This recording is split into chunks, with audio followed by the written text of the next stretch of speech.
porque isso tem resultado. Isso traz resultado. A gente, quando fala de um ambiente mais saudável, quando a gente fala de pessoas felizes, a gente está falando em resultado financeiro. A gestão de equipes eficaz é fundamental para impulsionar a transformação e a colaboração em qualquer organização. Mas como garantir que seus colaboradores estejam saudáveis, motivados e engajados para alcançar os melhores resultados? No episódio de hoje, conversamos com um executivo que construiu uma carreira em diversas empresas globais e que vai compartilhar seus insights sobre como liderar e inspirar as equipes a alcançarem resultados extraordinários em cenários complexos e desafiadores. Eu sou Bruno Amaral e este é mais um Veroncast.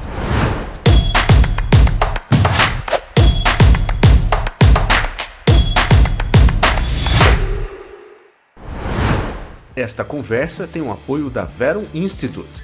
Com nossas trilhas de formação, você obtém conhecimentos que vão além da teoria, conectando na prática o que há de mais inovador na indústria da engenharia e construção. O próximo passo da sua carreira te espera na Veron Institute. Seja muito bem-vindo ao Veroncast, o podcast da Veron, que vem falar sobre inovação, melhores práticas em projetos e, sobretudo, como alavancar bons resultados. Eu sou Bruno Amaral, em conjunto com meu parceiro e co-host Gustavo Roberti.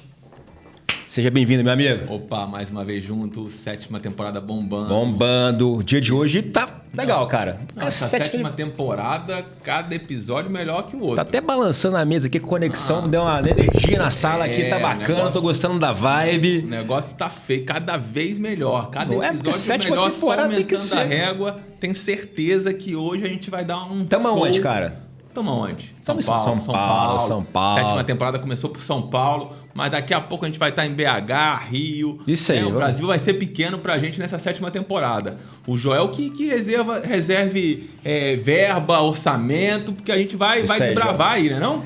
Vamos falar sobre transformação. Lembrando o tema da nossa 7ª temporada, transformação pela colaboração. Então é um tema que a gente está direto aí nos nossos clientes, na nossa audiência, nos nossos canais, na Institute, na Veron. Colaboração é o foco nesse ano, né? Para que a gente consiga desenvolver o nosso mercado com esse tema. E que honra! O convidado de hoje, pessoal, um carinho muito grande, né? Tive a honra de trabalhar com ele, ser liderado por ele. No final do ano passado, né? Fiz o convite, na verdade, desde o meio do ano. Ele é um seguidor, inclusive, nosso também, do Veroncast. Vamos falar sobre isso. Deixou o Veroncast ficar importante. Ele deixou, a gente melhorou. A gente melhorou, mais ou pessoal, menos. Quando o Veroncast começou assim, agora tá ficando agora bom. Faz sentido. Mentira. Esses caras melhoraram. Agora dá pra gente ir. Mas tirando o suspense, vocês já viram? Tirando o suspense, estamos recebendo, pessoal, Luiz Escavarda, ou Ska, né? Por aqui os colegas. Pode chamar ele de Ska também, tá? Agora você evoluiu. Né? Ska. Ska é mais fácil. Boa. Mas o Ska, muito obrigado por estar conosco, meu amigo. Que honra, que energia boa estar aqui com você, te ver feliz, né? Acho que isso é o mais importante. Bem-vindo, meu amigo. Ô, Bruno, Gustavo, a honra é minha, o privilégio é meu. Contribuindo aqui com a 7ª temporada, né? Me disseram que vai ser a melhor de todas. Não temos dúvida. Não temos dúvida. Esse episódio vai ser fantástico, pessoal. Gente, o tema, né? Transformação através da colaboração é fantástico. Porque é um tema que é transversal, sai da engenharia, isso vai para todas as áreas, todas as pessoas. Isso, inclusive, passa também quando a gente pensa na nossa vida pessoal, né? Exato, Então, gente, boa tarde a todos os presentes, né? Os ouvintes de aqui. Uma honra. Na verdade, a gente levou um pouquinho mais de tempo do que eu gostaria, mas eu estava esperando começar a 7ª temporada. Boa, e esse tema, né? Transformação. Não tinha melhor. Através da colaboração. A gente fazer direito. Para fazer, vamos fazer direito. Deixa eu apresentar o Ska também, que eu já dei alguns spoilers, né? O Ska, executivo sênior, né? Com mais de 30 anos de atuação no mercado. Tendo ocupado inúmeros cargos como executivo, ele ocupou, né? Estava agora como CEO na Fundação Renova. Teve também participação na Vale, na Whirlpool, na Shell. E áreas de ESG, desenvolvimento humano, compras, vendas, finanças, planejamento, engenharia e operações. Ufa!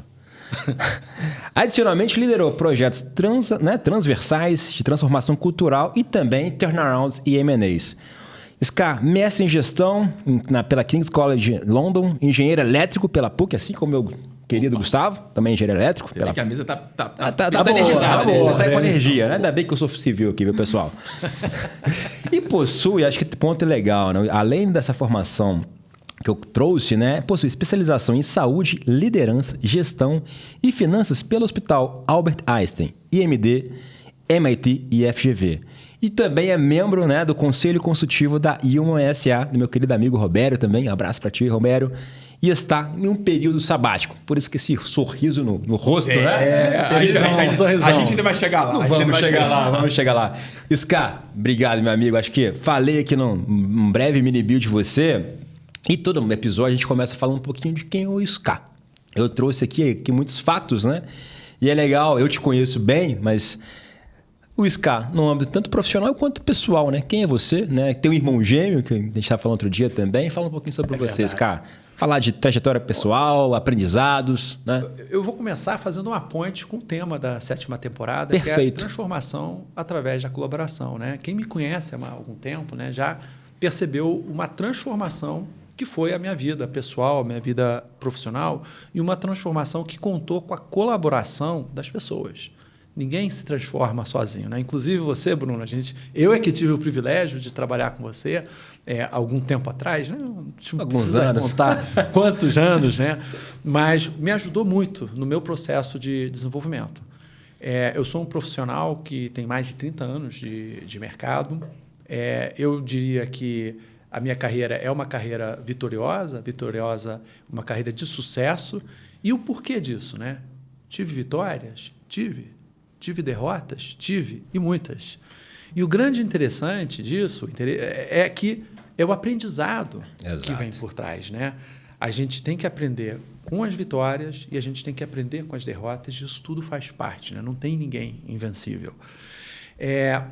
Quando eu olho para a minha carreira, e eu vou fazer uma ponte, entrando um pouquinho mais no teu detalhamento, Bruno, porque isso vai ser uma ponte um pouco com o que a gente vai estar falando aqui nesse processo de transformação através da colaboração, e eu vou trazer muito uma questão, uma temática que tem a ver com isso, que é a parte de pessoas e soft skills, né? Então, eu tive uma carreira transversal, né? O que é transversal? Eu comecei como engenharia, eu sou engenheiro de formação, trabalhei com engenharia, trabalhei em operações, aí operações de terminais, de distribuição, armazenamento de combustíveis, fui para planejamento, finanças, pós-vendas, vendas, área de suprimentos, sustentabilidade, e hoje eu estou trabalhando com pessoas, né? Com a parte de saúde. E essa carreira, assim, que se você anda assim no eixo horizontal, ela naturalmente traz o ônus de bônus, mas um dos bônus é que permite você ter uma visão da empresa, do negócio, por diversas visões departamentais.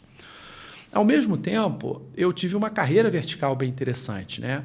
Eu comecei como estagiário, acho que uma grande maioria de nós, numa empresa.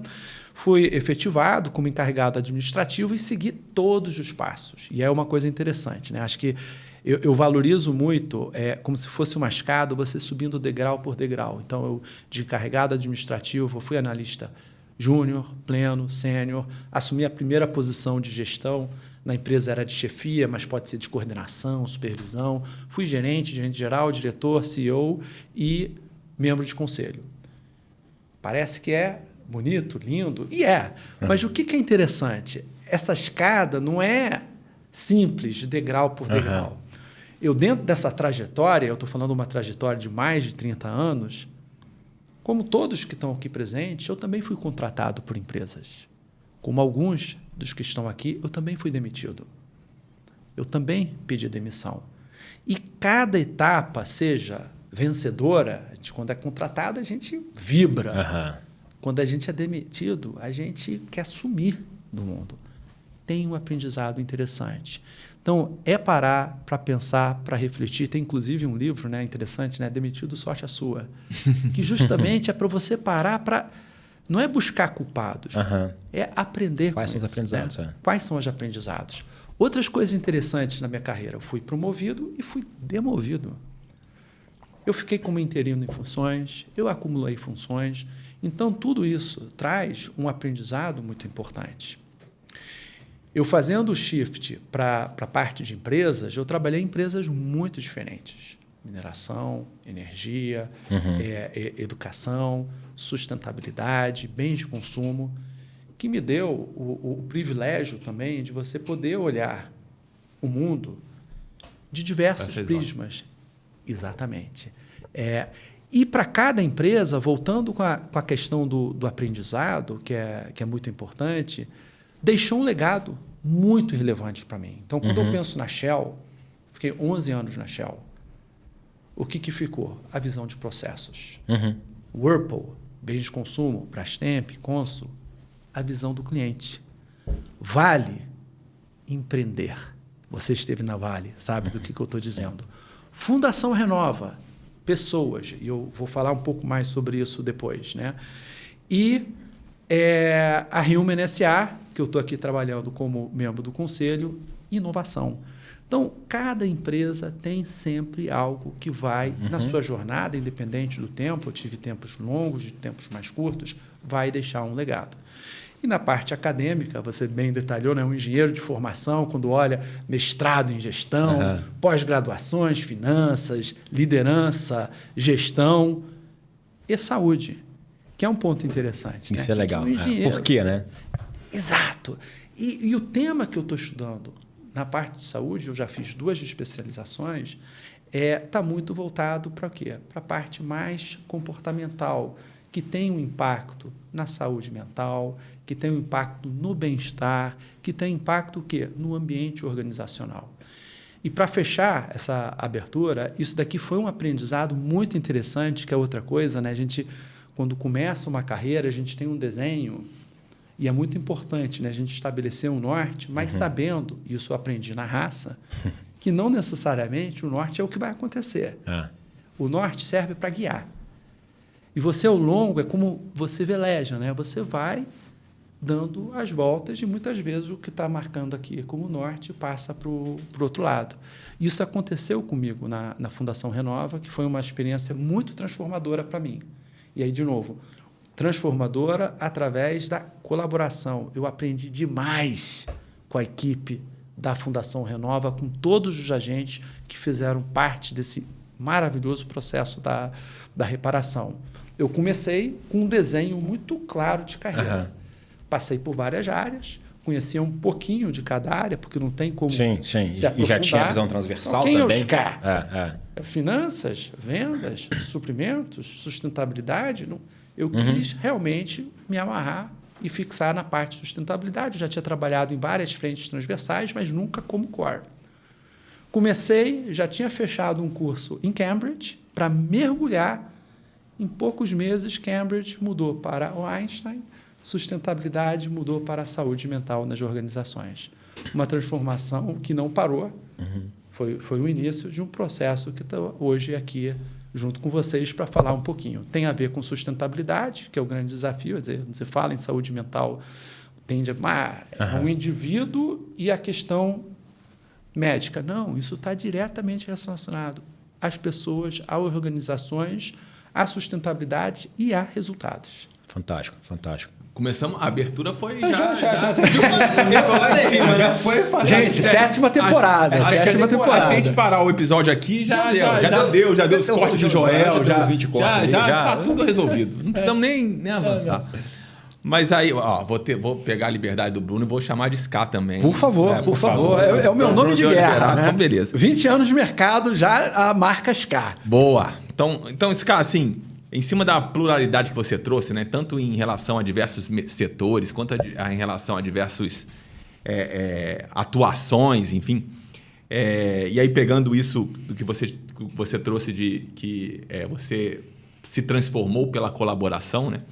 Pegando a temática de liderança, entendendo você como uma referência de liderança, como que tudo isso que você trouxe foi moldando a sua liderança do que você começou a trabalhar e começou a atuar nos projetos para que você entende como hoje um líder 100% capaz, recomendado, enfim.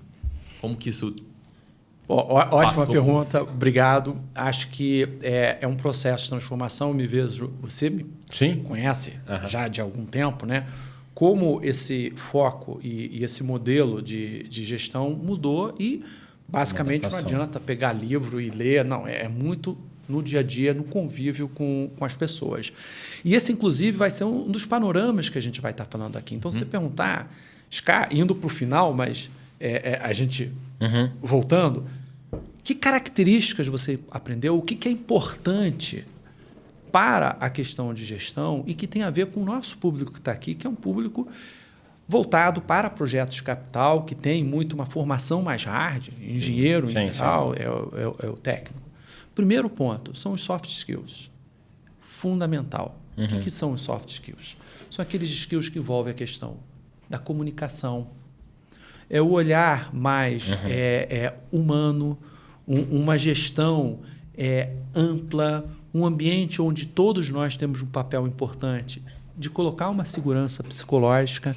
Então, a gente começa a falar de temas que não são da nossa origem ou da nossa formação, que é mais cartesiana, né, mais concreta, para questões que são mais abstratas. Então, essa é uma primeira mensagem. Hoje, na minha leitura, todos os profissionais, mas em particular o engenheiro, tem que estar incorporando essa questão dos soft skills. E não é só o gestor, são todos. Porque quem é o gestor? Quem é o líder? Somos todos. Todos nós somos líderes. Todos nós temos um projeto, temos uma responsabilidade em que a gente está tocando, que a gente é responsável. E não necessariamente precisa ter equipe embaixo. Outro ponto que também é interessante, que foi um aprendizado para mim nessa jornada, é a questão das pessoas.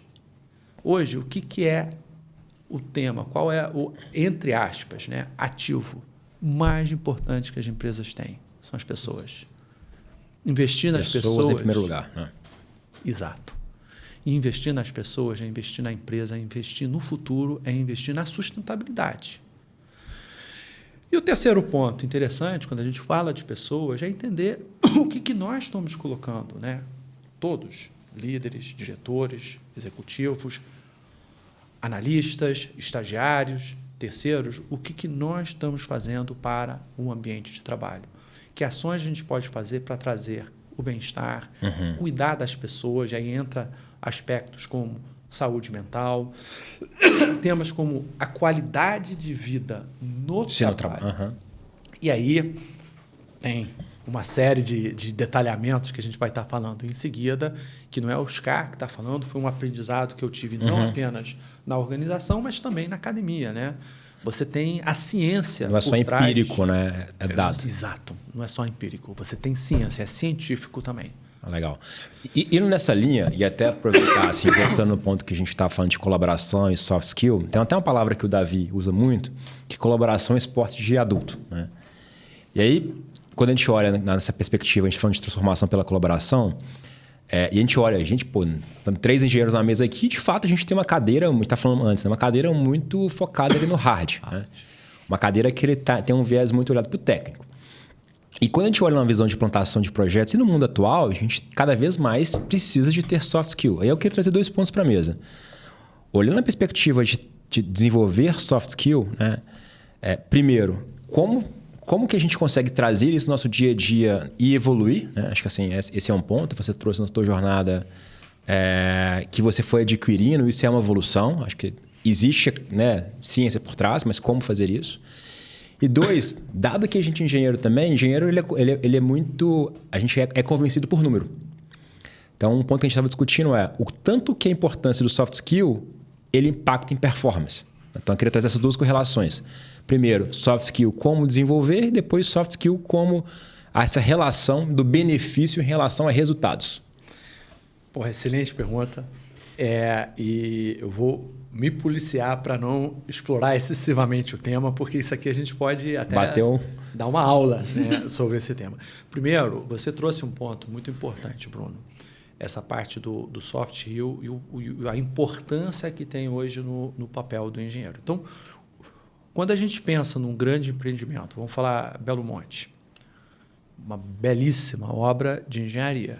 Qual é o maior desafio hoje da equipe, ou foi, na implementação do projeto e hoje na execução da hidrelétrica? Não é o técnico. Isso está lá, você tem estudos, você tem projetos, você tem... É como lidar com esse projeto inserido num aspecto social e ambiental. Então, o que hoje o engenheiro está tendo que lidar? Não é mais ou apenas a prancheta, o cálculo, a avaliação da execução, mas a interface, por exemplo, com a população local. Sim. Hoje ele passa a ser porta-voz, ele fala do empreendimento, ele representa a empresa. Então, esse papel passa a ser incorporado. E aí a gente já começa a perceber alguns movimentos que começam na academia. Você bem trouxe como capacitar o engenheiro. Sim. Naturalmente, as empresas já estão se preparando, tem os cursos, treinamentos, mas e os novos engenheiros? A gente já sabendo dessa realidade hoje. A grade da engenharia já está transformando. Quer dizer, hoje, quando a gente olha a nossa formação, pega o nosso currículo, é basicamente matéria hard. Hoje você olha para o currículo, já muda. Sim. Você tem uma série de matérias que saem do centro técnico-científico. Você traz o pessoal da sociologia, você traz o pessoal da psicologia, da administração a bordo. Você citou meu irmão, também é Escavarda, é o Felipe Escavarda, Luiz Felipe Escavarda, ele é professor e pesquisador universitário.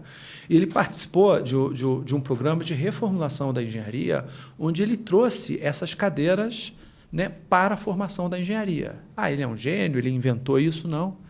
Ele olhou para o mercado, viu as melhores escolas de engenharia do mundo, das quais o próprio MIT, e trouxe programas que já estavam implementados.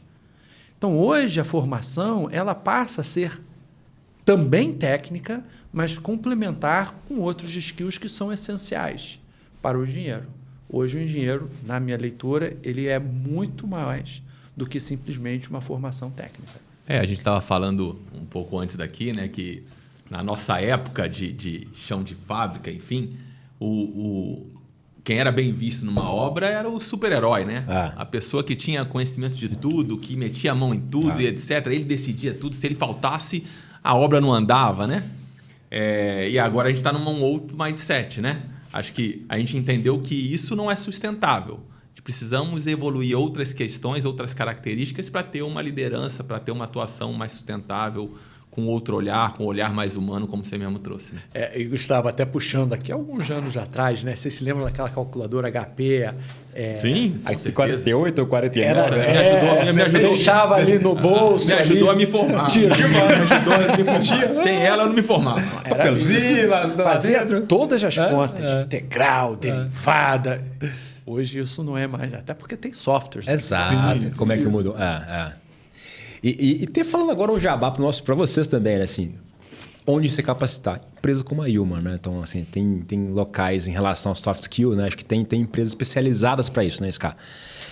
Você trouxe um outro ponto, a gente falou de colaboração, a gente falou sobre, né, toda essa temática agora que a gente trouxe para a mesa, e eu queria aprofundar também sobre pessoas em primeiro lugar. E aí você trouxe na sua jornada, até você falando da Renova, né? Eu queria entender assim, pontos-chave, né, da Renova que você caracteriza que pessoas em primeiro lugar foi um diferencial para uma trajetória de realização dentro da Renova, né? Que acho que você falou teve o início, o meio e o fim, então acho que tem uma realização do que foi a repactuação. Falar de iniciativas, né, ou de projetos, de início, meio e fim, é falar da nossa realidade aqui do dia a dia, porque quem trabalha com projetos de capital está muito acostumado com isso, né? Você vai fazer um projeto, você tem a parte de planejamento, execução e a entrega, né?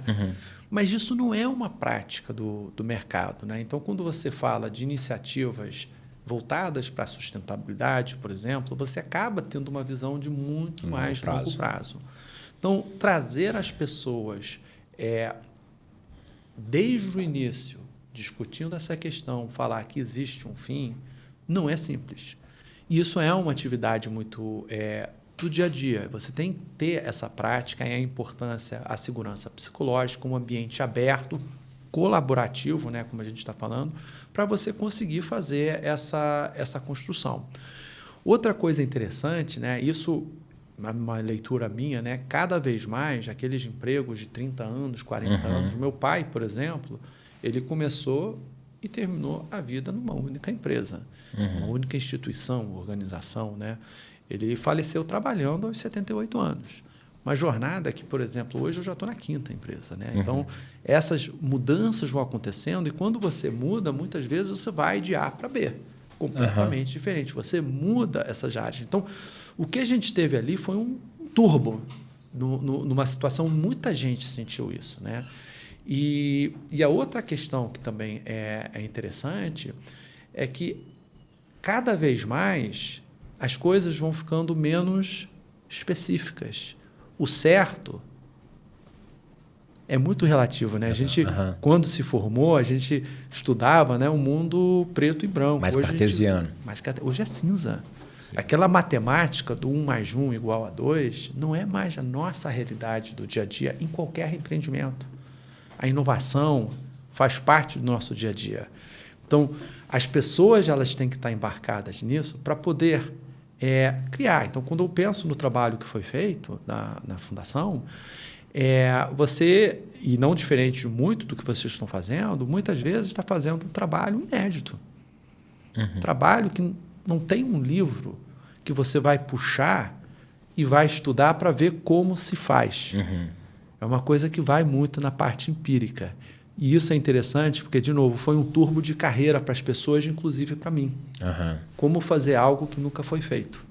E aí entra o reforço da transformação colaborativa. Uma pessoa sozinha não vai conseguir fazer. Então, você traz. E não é trazer as equipes, o departamento, ou mesmo a empresa, é trazer a sociedade para a discussão. Trazer entidade. Então, vários projetos foram feitos com dezenas de entidades por trás, justamente para poder trazer uma solução viável. Você tem alguma história da época da Renova que você consiga trazer em relação que ilustre essa colaboração de várias entidades? Enfim? Tenho. Bom, eu vou falar, eu gosto muito de sustentabilidade, é um tema que eu aprendi muito nesses últimos anos ou nessa última década. E eu vou falar um pouco sobre restauração florestal, né? Isso casa muito também, eu vou fazer uma ponte com o ESG, né? A parte de Environment, Social e Governance. Então, quando a gente para pensar, vamos fazer um trabalho, a gente tinha um desafio de 40 mil hectares de restauração florestal de Mata Atlântica. Bom, você tem um trabalho que, num primeiro momento, o driver, e está correto, é ambiental, pega a semente, pega a muda e vai. Manda. Bom, primeiro embate, pega a semente de onde? Você não tem o volume de sementes disponível. Então, as primeiras reações, vamos avaliar onde tem rede de sementes e trazer as sementes. Vai para a Amazônia, você tem trabalhos interessantes de restauração. A composição da mata amazônica é completamente diferente da composição da floresta atlântica, da Mata Atlântica. Não, então tá bom, a gente está aqui em Minas Gerais, Espírito Santo, vamos lá em São Paulo trazer. Aí é outro aprendizado interessante. Embora a gente fale de Mata Atlântica, a composição, o mix de espécies varia completamente. Então, você tem um percentual pequeno, em torno de 5%, de espécies que estão presentes em toda a Mata Atlântica. A gente está falando aqui de uma boa parte da região sudeste, Espírito Santo, Minas, Rio, São Paulo. Então, o mix que está em São Paulo é muito diferente do Espírito Santo. Muitas vezes, o mix em Minas está muito diferente. Então, como fazer? Não tem outro jeito. Você tem que pegar a semente do local. Através de que forma? Com os locais. Então, não adianta você tentar fazer alguma coisa que não esteja abraçado com a comunidade local. E essa foi a grande sacada, né? Essa construção do coletivo, do colaborativo, né? Você trazendo a população da região, e aqui a gente está falando de uma população onde você tem um grupo muito representativo de vulneráveis, então a gente tem uma força de trabalho que tem o quilombola, que tem o indígena, que tem a força feminina, que você tem pobre, que você tem um microempresário juntos para fazer um trabalho que, na minha leitura, ele extrapola a questão ambiental. Quer dizer, quando a gente pensa em restauração florestal, esse é o GOL, é o do ESG. Mas, para mim, o que chama atenção foi a transformação social que passou. Foi um trabalho de geração de renda para a região. Então, você vê as pessoas construindo o que hoje já é a segunda maior rede de sementes do planeta. Que legal. Em pró da restauração florestal. Efeitos colaterais, né? A gente fala muito do social e o êxodo rural. Você evita o êxodo rural. A pessoa, ao invés de ter que se deslocar para a cidade para buscar um emprego, ela continua ali.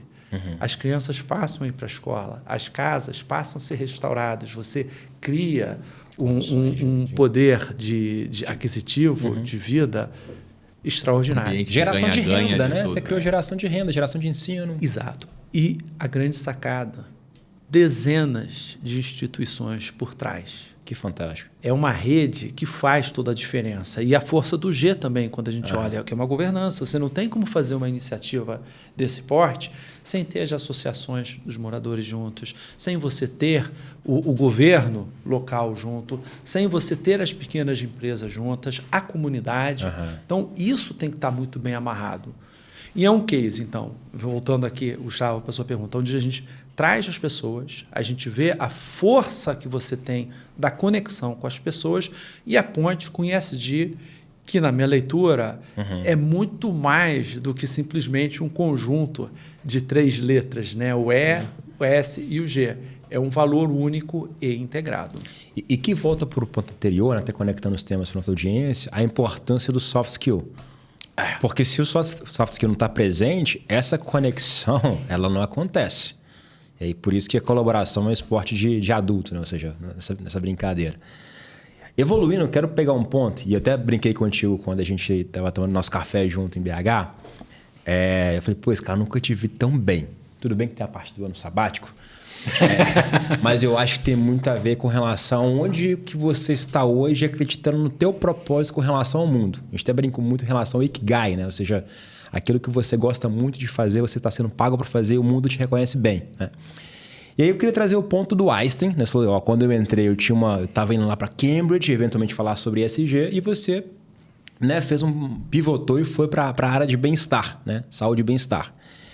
E um ponto que veio muito na nossa conversa é que saúde e bem-estar, assim como a colaboração, ela também está atrelada a benefícios e a performance. Então, eu queria puxar esse ponto para a mesa, que muitas vezes parece, esse é um tema, a gente até brincou ontem, né? Isso é woke, isso é conversa de bar.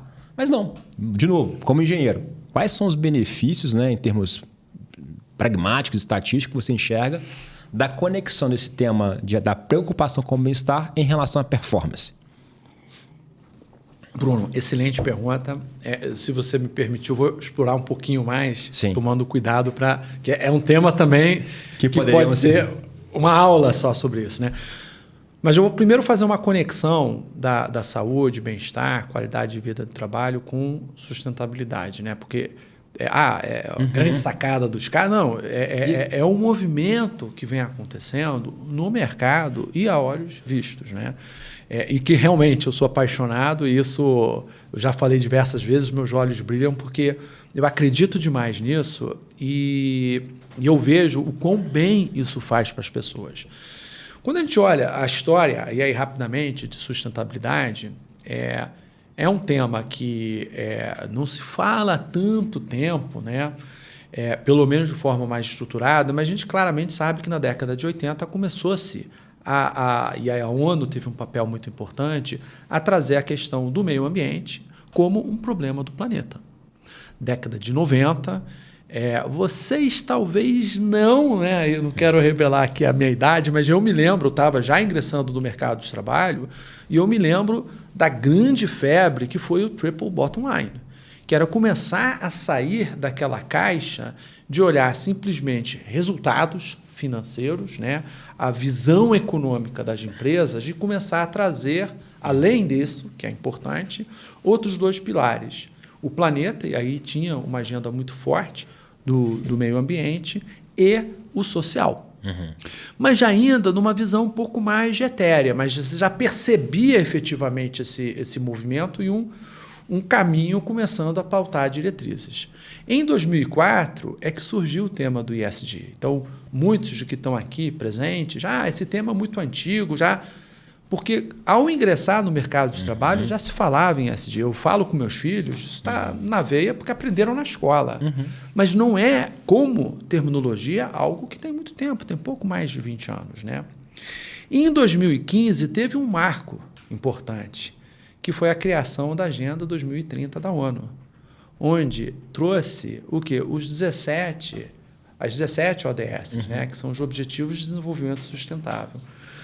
E se a gente olha os 17 ODS, eu queria puxar aqui o número 3, que fala sobre saúde e bem-estar. Então, já é um movimento concreto de organizações onde começam a colocar dentro da agenda e de forma estruturada diretrizes olhando a questão da saúde e do bem-estar. E de quem? Naturalmente, de todos. E quem são todos? A gente começa a ter claramente a questão falando colaboradores das empresas, fornecedores, parceiros, a sociedade como um todo. Então, a gente vê esses movimentos vindo discutindo isso.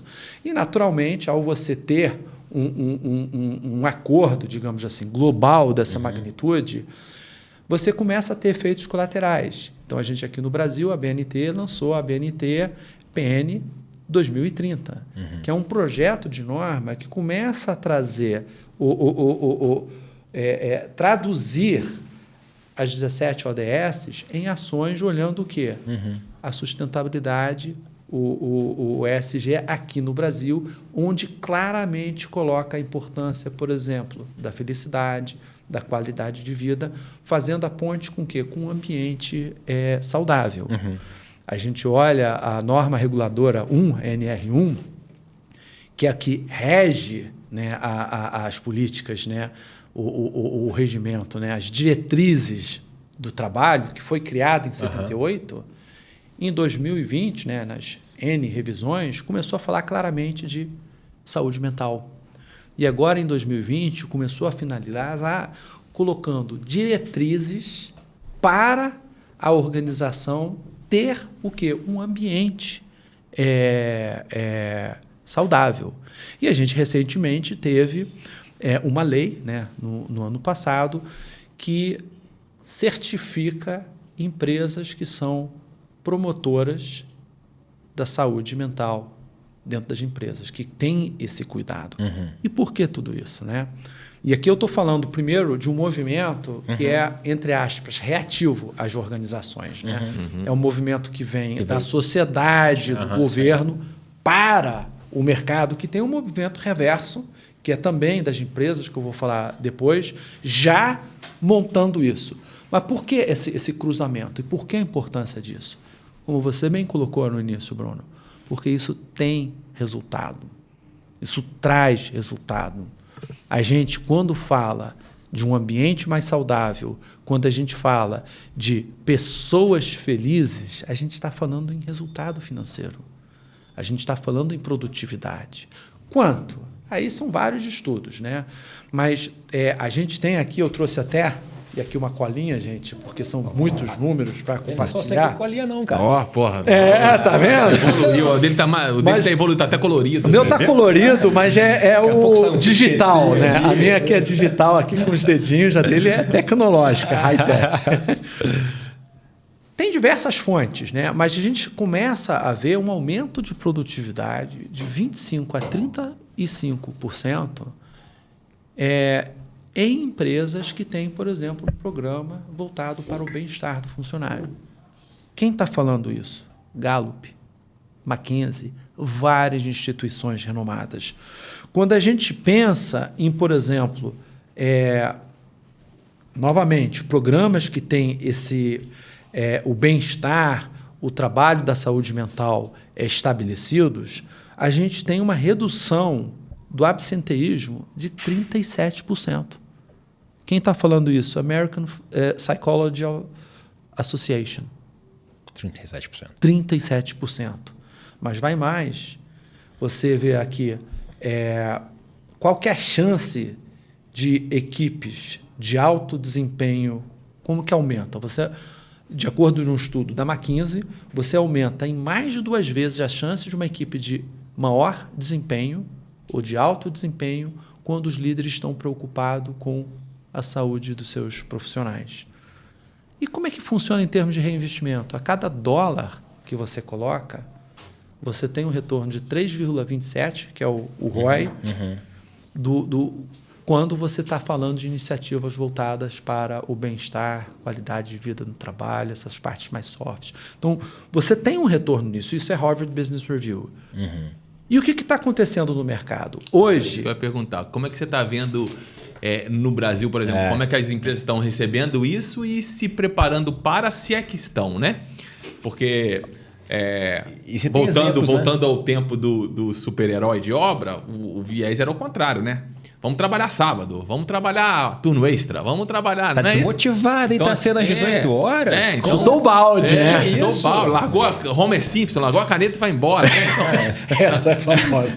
Então, assim, como que você está vendo essa evolução, uma vez que a gente começa a ter outras informações diferentes da forma que a gente trabalhava? Excelente, Gustavo. Você respondeu em uma palavra: rápida e intensa. Hoje, a maioria das empresas líderes de mercado já tem um programa voltado para o colaborador. A maioria já tem, líderes de mercado. Dessas, 80%, olhando para os próximos anos, vão aumentar o investimento. E aí isso corrobora com as estatísticas. Não é porque a alta administração está olhando para os profissionais e dizendo que vamos ter essa gestão mais paternalista ou maternalista. Não. Fatos de dados.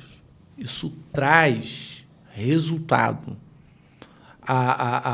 Quem trabalha feliz produz mais.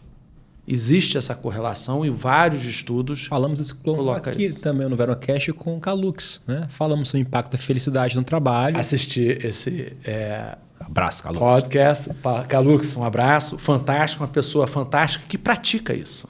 Sim. E esse é um ponto importante. Você falou como é que estão esses movimentos, né? Algumas empresas... Primeiro o seguinte, só funciona se você, de fato, acredita.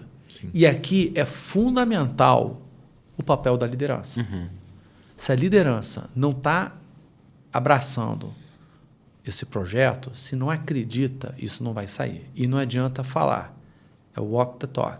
Você tem que executar. Exemplo. E aqui a gente tem alguns casos interessantes, né? Como é que está? Eu vou citar aqui um exemplo, por exemplo, da SAP Brasil, que tem um programa global que foi desenvolvido, acho que começou em 2019, onde a CEO da SAP fala nas redes sobre a importância desse programa, desmistificando aquela questão, o burnout. Não, isso faz parte do nosso dia a dia. Te conhece a história da Google lá, salvo engano, em 2007, que trouxe, né, esse conceito de um ambiente mais descontraído, justamente para atrair os profissionais para a organização. Foi um primeiro movimento muito emblemático, até teve filme sobre isso, mas várias outras empresas seguiram. No mercado das Big Techs, a Microsoft, mas você tem a Johnson & Johnson, você tem a Unilever, várias outras empresas que começaram com um projeto piloto, normalmente na sede, que se expandiram. Aqui no Brasil também, você falou, por exemplo, da própria Human SA, Exato. que está justamente pegando um spin-off dessa frente, né? Com um projeto inovador, olhando o quê? Olhando o público, olhando as pessoas, ajudando através da educação, que é um passo, da consultoria, o uso de tecnologia, que é outra coisa. A gente vai ver muita coisa de inteligência artificial que já começa a ajudar a montar modelos preditivos para você poder evitar problemas no futuro através de ações que estão hoje implementadas e também através de certificações. Então, esse é um case inovador que está em prática. A gente tem a Localiza, que trouxe um caso interessante, né, que quando a gente pensa em programa de bem-estar, naturalmente, vamos fazer um programa para tudo, para todos, né? E transversal. Não. Mesmo as empresas, você tem grupos diferentes, é como um hospital. Uhum. Você tem doentes que vão precisar de um tratamento diferente, dependendo do grau da doença, você pode ir para a UTI, semi-intensivo, para o leito, para a enfermaria, o pronto atendimento. Então, esses programas têm que ser customizados. E eles trouxeram um case de sucesso olhando o quê? Os grupos de maior risco. Uhum. E a gente claramente tem, dentro de uma organização, e pode ser, por exemplo, projetos de capital, esses grupos de maior risco. Esses grupos que você tem um nível de estresse mais elevado e que você tem que fazer uma atuação customizada. E, por fim, não posso deixar de citar o próprio caso da Fundação Renova, que trouxe o quê? A visão do simples. Eu estou falando aqui sobre programas, né? E a primeira visão que as pessoas têm, vai precisar de muito dinheiro, vamos trazer soluções sofisticadas de inteligência artificial. Gente, é o básico, é como a ginástica, né? Como começar? Faz ali o básico. Fazendo o básico. Começa. O primeiro passo é começar, é fazer. E depois você vai intensificando. Então, quando eu coloco o básico mesmo. Por exemplo, quantos aqui estão com férias vencidas? Isso, e como você bem colocou, Gustavo, na época, quando a gente ingressou no mercado... Tinha medo de tirar férias. Tinha medo de tirar férias. Não, você ficava sem graça. E o herói, o que fazia nas férias? Trabalhava. Gente, é um absurdo. Era orgulho, falar, estou de férias, mas eu estou aqui. Estou respondendo e-mail. A família toda ali na praia e mandava lá, não, tá aqui, ó, trabalhando. Sim. Esse é bom, esse vai longe.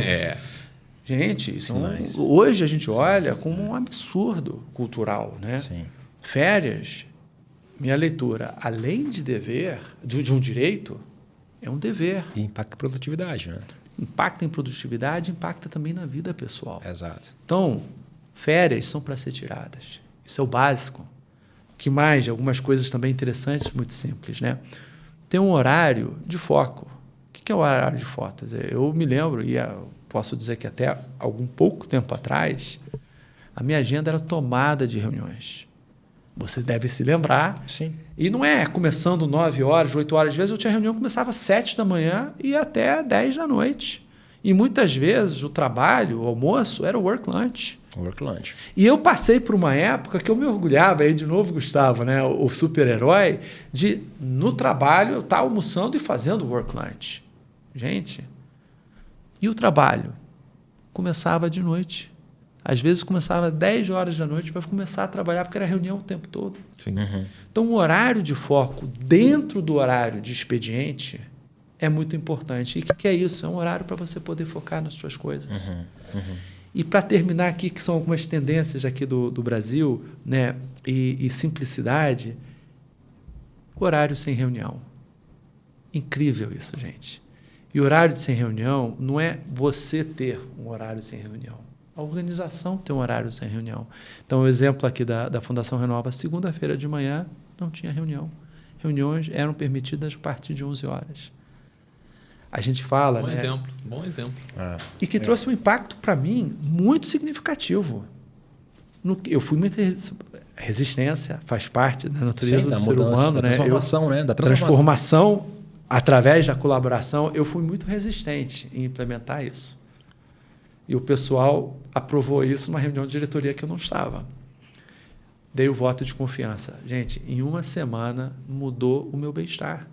Acabou aquele pânico de domingo à noite. De preparar. De preparo, agenda, olhar. Segunda-feira de manhã, eu tirava para justamente organizar a minha agenda. Os e-mails que ficaram para trás, o planejamento. Então, são pequenas coisas. E a gente fica pensando, mas... Os caras estão falando o óbvio. Mas por que, se é óbvio, a gente não consegue no dia a dia implementar? E às vezes até o contrário, né? Existem pessoas que falam, não, domingo à noite você vai lá, entra, prepara, faz a agenda. Mas é o que você falou, né? O equilíbrio entre a pessoa, a vida pessoal e a vida profissional. E aí, tocando um ponto agora, falando da liderança, né? Você até trouxe alguns exemplos, ou seja, a liderança é quem dá esse buy-in, quem patrocina, né? Que tem esse movimento. Mas, e aí, por muitas vezes, a gente conversou sobre isso, né? Esse mundo atual, olhando para os executivos, a nossa audiência, analistas, engenheiros, todo mundo ele tem muita incerteza. A gente está vivendo um momento de incerteza. E talvez isso, né, até o tema do burnout, né, que ele veio recente, que você até brincou comigo, Bruno, esse termo não é novo, né? Foi 1974. 74. Mas entrou no nosso vocabulário tem, né, poucos anos. A percepção que dá é que agora é que ninguém nunca se sentiu burnout. Agora né? sim. Agora que todo mundo tem burnout, mas até 3 anos atrás, 4 anos atrás, não existia essa doença. Éramos super-heróis, né? Essa questão da cultura. Poderia dar. O termo, e você bem colocou, Bruno, ele existe desde 74. Mas ele começou a vir à tona, e aí a gente na vida tudo tem um ônus e bônus, mas na pandemia do Covid, que começou a ficar mais acentuado e a gente começou a ver uma série de colegas nossos caindo. Sim. Porque até então o burnout estava sinônimo, cara, não quer nada com nada, chutou o balde, não aguentou. Não aguentou. Não aguentou, vamos dar menos pressão para ele, não aguentou o rojão. E isso foi evoluindo de tal forma que hoje você tem uma CID, uma classificação específica de doença para o burnout. Uhum. Então, isso começa a ser traduzido. E isso hoje faz parte, inclusive, dos programas, quando a gente fala de bem-estar, qualidade de vida e saúde mental, porque isso passa a ser um problema corporativo do trabalho. Sim. E o tratar isso, na minha leitura, e aí voltando para o início, né, pessoas em primeiro lugar, é algo estratégico. Isso tem que estar dentro dos direcionamentos estratégicos das pessoas. Quer dizer, como a gente pode cuidar, e não é apenas pensando no bem do próximo, mas pensando também na sustentabilidade do negócio. Porque se as pessoas não estão bem, a gente viu aqui algumas estatísticas, você não vai conseguir o resultado esperado ou o melhor resultado. Perfeito. E aí, voltando no papel da liderança, a liderança ser promotora disso, né? Porque é ela que vai ser... Isso que eu queria perguntar para ti, né? Qual que é o papel da liderança nesse contexto? Acho que esse é um bom ponto. Eu acho que promotor desse tema somos todos nós. Acho que isso é uma coisa que é independente do nível, pode ser o estagiário, pode ser o presidente da organização, todos nós temos que ser promotores de um ambiente saudável, um ambiente sem burnout, um ambiente onde as pessoas tenham o bem-estar, qualidade de vida no trabalho.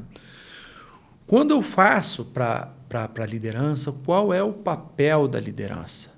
É de, sim, criar um ambiente com segurança psicológica para que as pessoas se sintam, sim, apoderadas de pautar essa agenda, de falar sobre essa agenda, de trazer os sentimentos, de ser elas mesmas. Esse é um papel.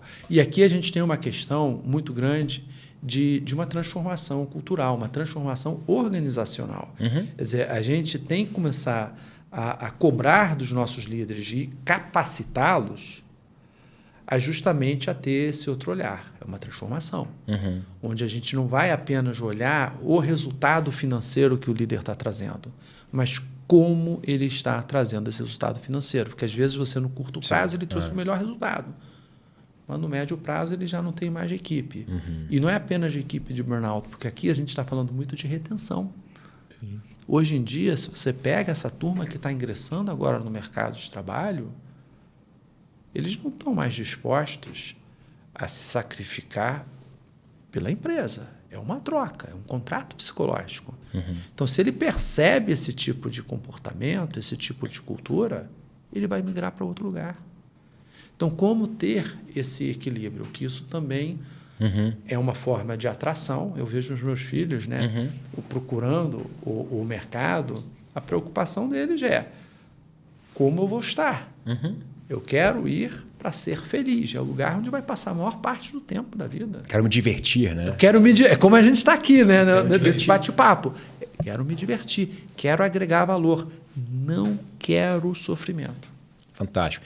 E como que as coisas estão conectadas, né? A gente falou sobre soft skills, né? Que sem elas vai dos dois lados. Em promoção do ambiente saudável, um ambiente feliz. E também, da mesma forma, como que eu lido isso com o meu time.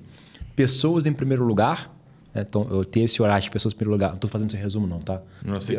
Só estou conectando os assuntos aqui. Pessoas em primeiro lugar. E, por último, né, esse bem-estar, tudo voltado para desempenho. Então, assim, não é só olhar o desempenho, mas é como que esse contexto de um local melhor para trabalhar, ele também impacta resultado, impacta qualidade de vida, né? E aí, consequentemente, as pessoas vêm mais para engenharia, vêm mais para mineração. Ou seja, a gente consegue fechar um ganha-ganha que faça sentido. Pegar o que o Ska trouxe e provocar a nossa audiência aí. Você, líder, o que você está fazendo de boa prática para criar esse ambiente saudável com o seu time, né? Traz para a gente, compartilha quais são as ações positivas que você está trazendo para trazer um bem-estar, para que o seu time performe melhor, mas com saúde, né? E legal, né? O Ska deu exemplos práticos e simples, né? Ou seja, pequenas ações, ou seja, não é nada ciência de foguete, que já mexe o ponteiro, né, Ska? Então, acho que tirando essa complexidade. E é interessante, né? Voltando aqui para a 7ª temporada, transformação colaborativa, né? A tua provocação foi muito boa. Eu não tenho dúvida que tem várias iniciativas aqui dos nossos ouvintes que eu gostaria de, por exemplo, conhecer. Sim. Traz, coloca, faz o comentário, porque acho que a grande riqueza aqui não tem alguém que conheça tudo. Eu estou aqui compartilhando um pouco do que eu sei e aprendendo muito com vocês. É isso. E gostaria de aprender com o nosso público aqui. Vamos colaborar, né? Vamos colaborar. E aí, falei contigo que seria incrível, não falei? Não, incrível. Energia começou arrebentando lá em cima. Estamos tempo aqui de ficar. Já está acabando, gente? Não, está acabando não. Acabou de começar. A gente vai ter que fazer um volume 2, né? Fazer uma segunda, um retorno para seguir todos os assuntos, não é isso? Exatamente. Vamos passar aqui o que foi útil para mim, ou seja, da conversa com o Luiz Cavarda. O que foi útil? Então vamos lá. Conversamos com o Luiz Cavarda, ou Ska, agora é para mim Ska. Íntimo. Referência em liderança, referência em saúde, bem-estar. Falamos um pouco sobre o histórico profissional dele, conhecer um pouco sobre o histórico profissional, e no início ele trouxe muito a importância dos aprendizados, né? Seja com vitórias, seja com derrotas, mas que ele ganhou muitos ensinamentos durante a vida. Step a step, ele foi capturando alguns ensinamentos que formou essa liderança. E aí ele trouxe muito isso, o aprendizado e o legado que isso tudo trouxe para a vida dele. Um ponto muito interessante que ele trouxe, de pontos importantes que ele foi evoluindo e capturando durante as migrações dele de empresas, foi: ele conseguiu pegar a visão do cliente, outro ele conseguiu aprender a empreender, outro ele teve um foco mais em pessoas, outro ele focou em inovação, né? E foi pegando um pouco e se moldando. E aí ele frisou isso diversas vezes, que está alinhado ao nosso tema, que ele se transformou pela colaboração desses vários atores e pessoas que ele foi convivendo durante a vida. Falamos sobre competências necessárias da liderança, que tem um olhar mais humano, foco em comunicação. Ele frisou que todos nós somos líderes. Fantástico, muito bom. Então você é líder, mesmo que você seja líder de si mesmo, tá aí, você é líder, se preocupa com a sua vida, né? Como que você vai evoluir na carreira. Protagonista. Falamos sobre... E aí entramos no tema de bem-estar, como que é necessário cuidar das pessoas, necessário de desenvolvimento em soft skill, a formação do engenheiro. Falamos um pouco sobre a Fundação Renova, e aí ele trouxe também que foi um turbo de carreira para quem viveu essa experiência. Falamos sobre como que nesse contexto a sociedade colaborou entre si para gerar cases de sucesso, certo? Aí a gente mergulhou no bem-estar, mergulhamos na saúde, sustentabilidade, e com números muito bem fundamentados, a gente mostrou que isso tudo gera resultado. Então, o que fica para você é: quem trabalha feliz, trabalha melhor. Muito bom. Que resumo, hein, cara? Esse cara eu quero aprender aqui, ó. A transformação colaborativa, eu quero aprender dessa forma de resumir, né, Bruno? Fantástico. Fantástico. O chat GPT é mais evoluído. Agora é um chinês aqui. É o Teatro Gustavo. Mas, Ska, primeiro, obrigado, né, pela participação. Que fantástico te ver bem. Acho que esse é o primeiro ponto. Deixar, né, palavras finais, né? O que você deixa de... Né? Primeiro aprendizado, acho que é legal. O que ficou para você, né? Qual o principal aprendizado que você teve aqui conosco hoje? Né? O que foi útil para você, Ska? E também passar como palavra final. Olha, eu vou pegar aqui um ponto que você trouxe para mim e que a minha esposa ela coloca muito, né? Quando a gente acaba fazendo uma escolha e ela está feita, a gente tem que aproveitar o momento. Então, o Bruno ele colocou o seguinte: vamos nos divertir. Isso aqui é um bate-papo. Então, o que ficou para mim hoje? Eu me diverti. Isso foi um aprendizado. A gente aqui está falando muito de soft skills, de felicidade. Você colocou muito bem a felicidade, a relação com produtividade, com resultado. Legal. Isso é muito bom. Quando você faz as coisas com prazer, quando você faz as coisas gostando, feliz, além de uma experiência muito boa, e para mim foi uma experiência sensacional, você faz melhor. Então, aqui teve esse aprendizado, aí voltando aqui, Bruno, no ponto, a gente sempre fica mais ansioso. Eu tenho uma característica de ser mais ansioso antes de grandes eventos, grandes participação. Relaxar, aproveitar, curtir. Curtir a jornada. Curtir a jornada. E o trabalho é muito assim. Eu não tenho dúvida que o público que está aqui tem, naturalmente, um trabalho desafiador, que é muito importante. Às vezes, um trabalho que está fora da zona de conforto. E eu gosto disso, a gente não tem que estar sempre fora da zona de conforto, mas o sair da zona de conforto lhe permite dar os saltos, né? Mas é um trabalho muito atraente. Olha para aquilo que você está fazendo e procura tirar sempre o melhor do que você está fazendo. Então, acho que essa seria a grande mensagem, né? E olhar para o seu redor.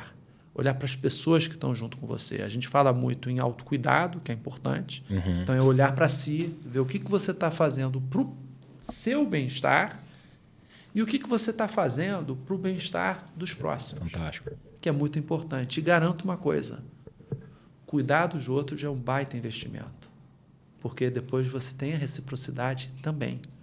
O bem, você é sempre premiado. Quem pratica o bem recebe em dobro, né? Então, a gente tem que estar também colocando isso em mente. Fantástico, Scar. Em falar, né, em agradecimento, né, queria te agradecer pela presença aqui hoje.